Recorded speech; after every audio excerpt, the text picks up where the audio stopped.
Good morning friends, অনেক দিন পর আবার একটা ভ্লগে এলাম। তো আপনাদের একটা নতুন ভ্লগে স্বাগত জানাচ্ছি। এখন বাজে সকাল 8টা, আজকে সানডে। আমরা বেরিয়ে পড়েছি, উদ্দেশ্য হচ্ছে পুজো দেওয়া। তো পুজো দিতে আমরা যাচ্ছি, হ্যাঁ আপনারা থাম্বনেল দেখে ঠিকই বুঝেছেন, আমরা যাচ্ছি তমলুকে মা বর্গভীমাকে পুজো দিতে। তো ওখানে অঞ্জলি দেবো, পুজো দেবো, তারপর প্রসাদ গ্রহণ করার ইচ্ছা আছে। তারপর যথারীতি আবার ওখান থেকে ব্যাক করবো। তো আপনারা ভ্লগটা দেখতে থাকুন, যতটা সম্ভব বেশি তথ্য দেওয়ার চেষ্টা করব আপনাদেরকে। আশা করি আপনাদের ভালো লাগবে ভ্লগটা। এখন আমি আর বাবু বেরিয়ে পড়েছি। প্রিয়াঙ্কার মা আসছে, বুবুন আসছে গাড়ি নিয়ে। আমরা এখন গাড়িতে উঠে গেছি, গাড়ি ছেড়ে দিয়েছে। এই জাস্ট কোনাহাই রোড ক্রস করলাম।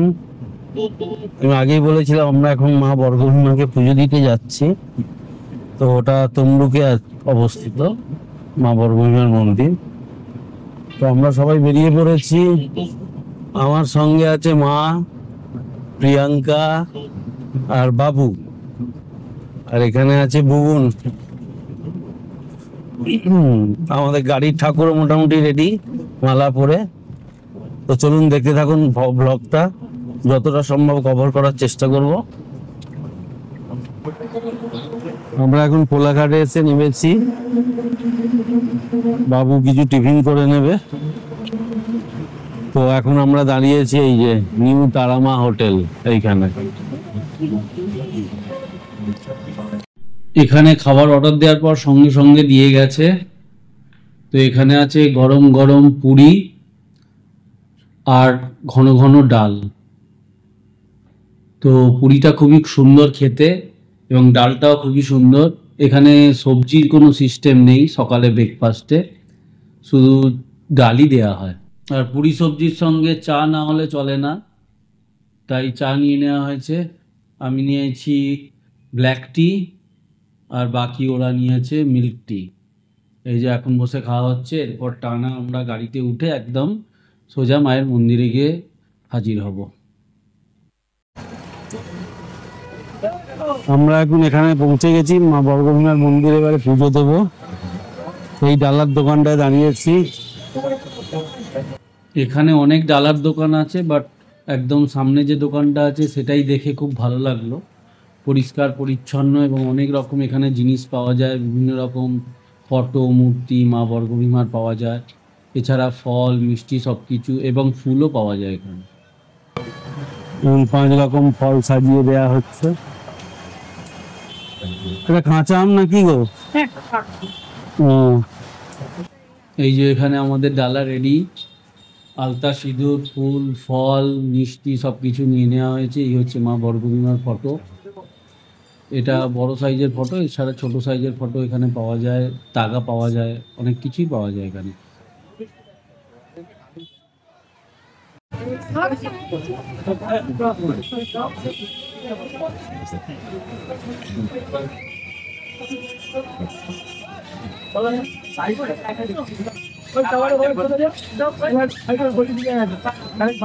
বাবু আয়,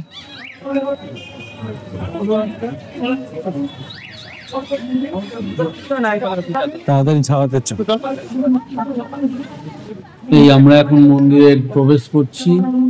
মন্দিরে ঢুকতেই সামনে সিঁড়ি, এরকম সিঁড়ি দিয়ে উঠতে হয়। সিঁড়ির বাম দিকে সব ভিখারিরা বসে আছে। এখন বর্গভীমার মন্দিরে পুজো দিতে যাচ্ছি। এই যে প্রিয়াঙ্কার মা, বাবু এখানে। চল পুজো দিই, ভিড় কম আছে। জাস্ট মন্দিরে ঢুকতে যাবো। আমার একটা পুরনো বন্ধুর সঙ্গে দেখা, কলেজ ফ্রেন্ড, আমরা একসঙ্গে ইঞ্জিনিয়ারিং করেছি। ভালো আছি, তুই কেমন আছিস? পুজো দিতে এসছি। মা বর্গভীমা বা ভীমরূপা মাতা পশ্চিমবঙ্গের তমলুক শহরের প্রধান দেবী। তিনি কালী, মতান্তরে উগ্রতারা। তমলুকের বর্গভীমা মন্দির 51 সতীপীঠের অন্যতম। পৌরাণিক কাহিনী অনুযায়ী এই মন্দিরে দেবী সতীর বাম পায়ের গোড়ালি পড়েছিল, তাই এটি 51 সতীপীঠের প্রথম পীঠ। এই মন্দিরে প্রাচীন ধ্রুপদী বাংলা মাতৃকা উপাসনা ও শক্তি আরাধনার চিহ্ন দেখা যায়। এই মন্দিরে দুর্গাপুজো, কাত্যায়নী চতুর্দশী, ফলহারিণী কালী পুজোর মতো উৎসব পালিত হয়। এই মন্দিরে প্রতিদিন দেবী বর্গভীমার জন্য প্রসাদ তৈরি করা হয়, কিন্তু এই প্রসাদ প্রধানত আমিষ। এই মন্দিরে শোল মাছ প্রসাদে অবশ্যই থাকে। মা বর্গভীমা ঐতিহাসিক বন্দর শহর তাম্রলিপ্ত শহরের প্রাণকেন্দ্রে প্রতিষ্ঠিত হয়েছেন। এটি শক্তি আরাধনার চিহ্ন বহন করে আসছে। শাক্ত ঐতিহ্যের কারণে মেদিনীপুর জেলার অনেক বিপ্লবী এখানে শপথ নিয়েছিলেন যে তারা ধর্মের পথে চলবেন এবং সশস্ত্র বিপ্লবের মাধ্যমে মাতৃভূমিকে পরাধীনতা থেকে মুক্ত করবেন। ভারতের বিখ্যাত বিপ্লবী ক্ষুদিরাম বসু এখানে পুজো করতে আসতেন। জয় মা।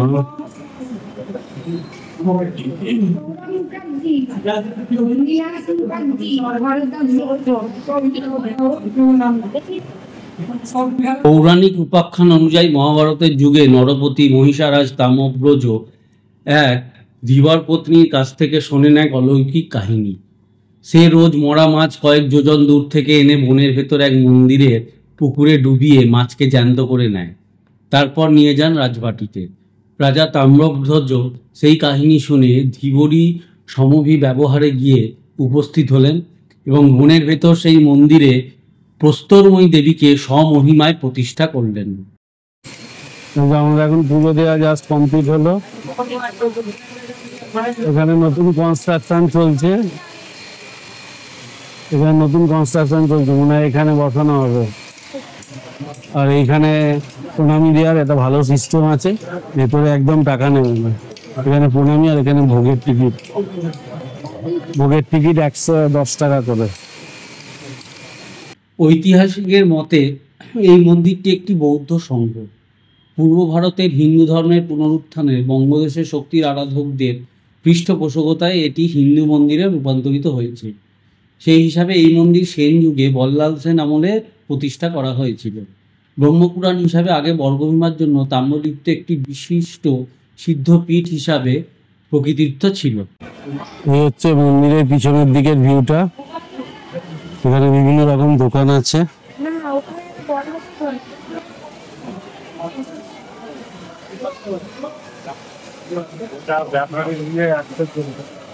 এখানে সিভিল কনস্ট্রাকশনের কাজ চলছে। ওখানে দোকান আছে ডালির বিভিন্ন রকম জিনিস।